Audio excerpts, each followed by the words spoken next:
First, live, local. This is Fox 12 Now. Hello, welcome back to Fox 12 Now. I'm Greg Nibbler. It is Thursday at 1:30 p.m. if you are watching live, and that means it's time for Eric G. from around the house Northwest to join us. We're jumping right into it. Always love having Eric on here on the show. As you know, if you've watched this segment before, you're going to learn something from it. You're going to find out some tips that may save you money, as we have right there in the lower third, and you'll get a preview of Around the House Northwest, but mostly we have Eric here. Hello, Eric. Hey, brother, how we doing today?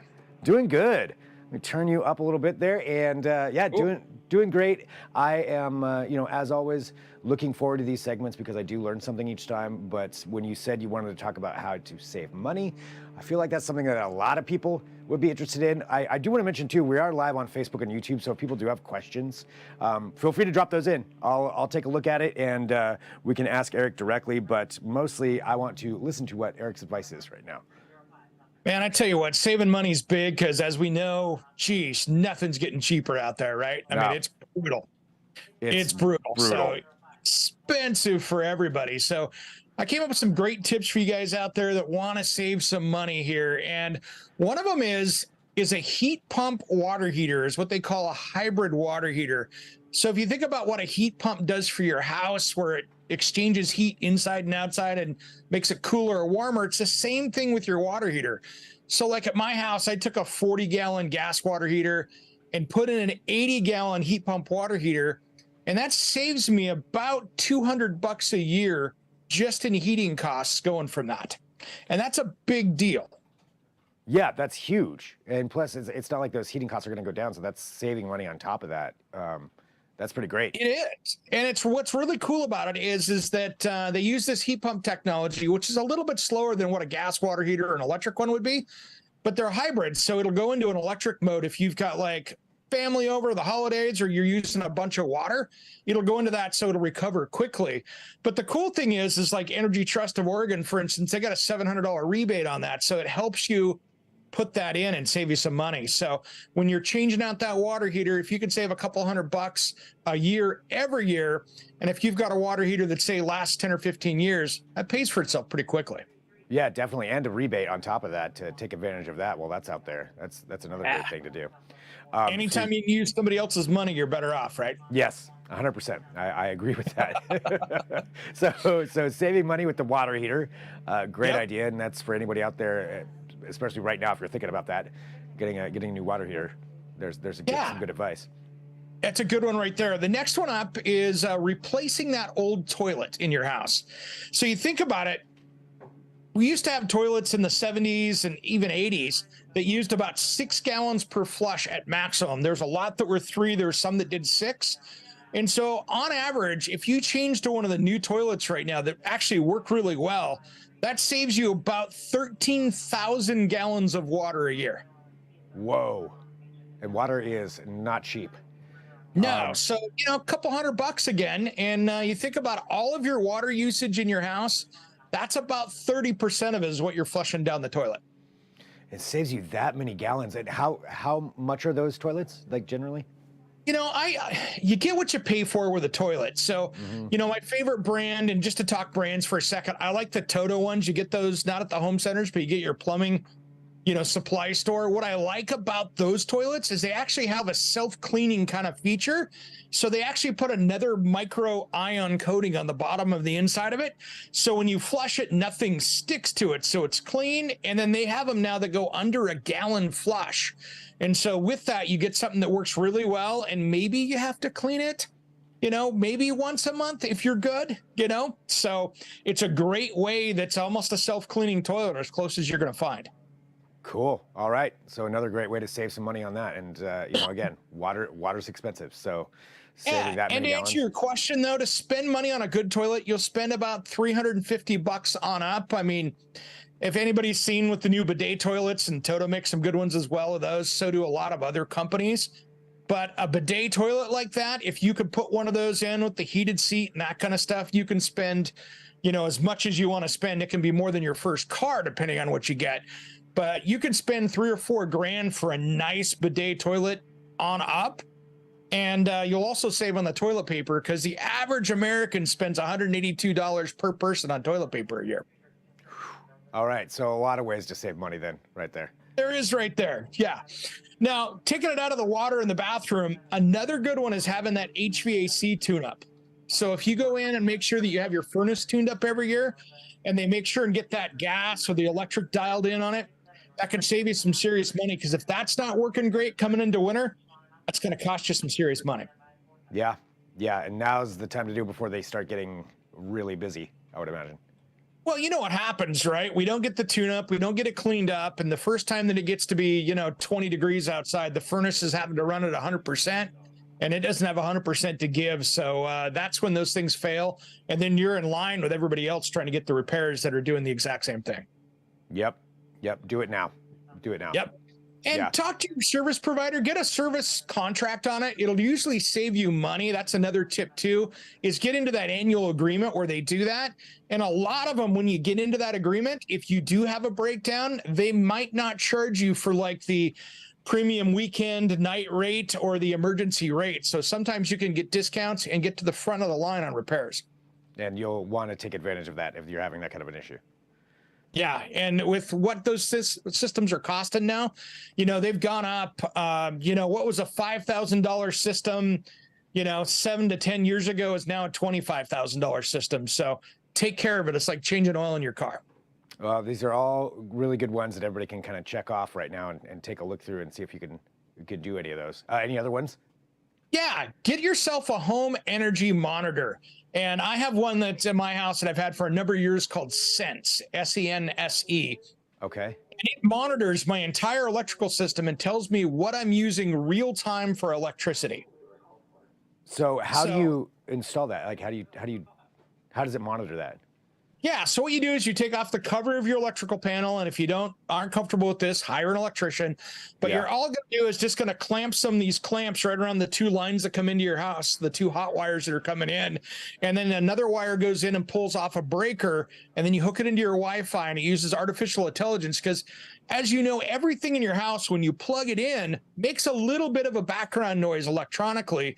So it actually can track. I mean, they could literally go on there and sign in. And I've done this because I was back at Cambridge at their studios about 4 years ago when I first started using it. And they logged in and went, oh, at that time I had a GE washer and dryer. And they went, oh, you have a GE washer and dryer just by the sounds of the electrical of its using. So they could see what brand it was. That's how specific that is. But now you can tell if that old refrigerator that might be your beer or extra food fridge, if it's using 3 times the electricity that is your new fridge in the house, maybe it's time to upgrade that and save yourself some money. All right. That's, I'm afraid to look at that, but I know I need to. I'm seeing here from Kenny, wrote, clean the coils on HVAC heat pumps too. Keeping them clean does go a long way. So yeah, it's kind of what you were talking about, right? Getting those things serviced. Great example. Those things just catch dirt all day long. Yeah, and again, we are, if you're watching this live or even afterward, feel free to drop in a question or comment there on Facebook or YouTube, and we'll get that to Eric. Any other? I mean, you've had plenty. You've had a lot. Yeah, I got one more for you. Using your dishwasher correctly. Okay. Don't pre-rinse those dishes. So here's what happens. If you want to scrape the dishes off and put them in your dishwasher, with the new things that you see right now that are in a bunch of years ago, they got rid of all the sulfites and stuff that were in all of the soaps and stuff out there to make them more, greener for the environment, which is great. So they went to enzymes. The cool thing with enzymes is they have to have food to work. And so what happens is you make your dishes dirtier by pre-rinsing them and putting them in the dishwasher because there's no food to activate those enzymes. And then the dishwasher itself is 5 times more efficient than hand washing. So you're wasting a ton of water, which is costing you money. It's probably hot water that you're paying to heat, and you have less clean dishes. So it's a fail all the way around. So taking care of that, leaving that food on there, you're going to save money in the long run. Absolutely. Now, if you've got a dishwasher that's not working correctly, by leaving that food on there, maybe it's time to service it or upgrade that. But really, the new dishwashers you see out there that are, decent ones, you scrape them off, it should be able to handle that. No problem. Great. Well, there's a whole list for everybody too. So if you're watching, go back through, take a look at that, go through each one of those things, and see if you can use any of those. Any more? Or do you want to go on to talking about Around the House Northwest? There's a new one coming out. Before we talk about that, check out the new heat pump dryers. And so there's a heat pump dryer out there that actually uses 110 instead of the 220, and it doesn't vent outside. So it uses the heat inside, and it's just taking the moisture out of the air in the dryer instead of ducting it outside. So it's reusing that heat all the time. So it's super efficient compared to the gas or electric dryers you have out there. It's the new way you're seeing dryers. Wow, that's really cool. Without a vent? No vent. Yep. It just and it just filters everything out, and the moisture gets collected and pumped into your drain. So it's not sending all that heat outside, which means they're saving money. All right. That's I want one of those.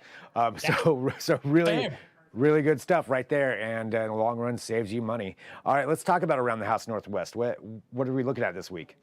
Oh man, we got a fun one. We go out to Board and Brush, which is a cool little craft place out there, and I actually make and create a holiday sign out of it. So that was real cool. So we start with boards and go through. You can take a group of people in there and craft away and build stuff. And I'm not the craftiest person by any means, but it turned out pretty good. So that's in our little tease for the week on that. But I built a firewood cover that's using those clear acrylic panels that to keep my firewood dry. So that way when I'm using the outdoor fire pit or stuff, that I don't have wet wood.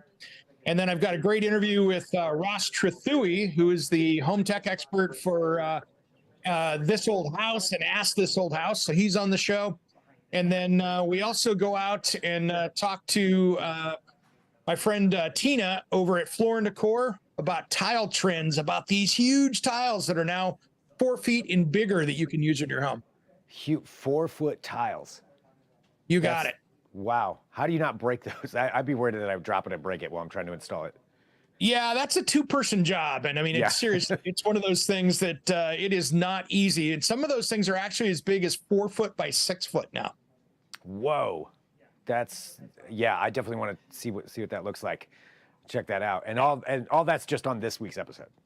Oh yeah, and there's 4 more episodes we didn't even talk about in that episode. 4 more segments, so it's jam-packed as well.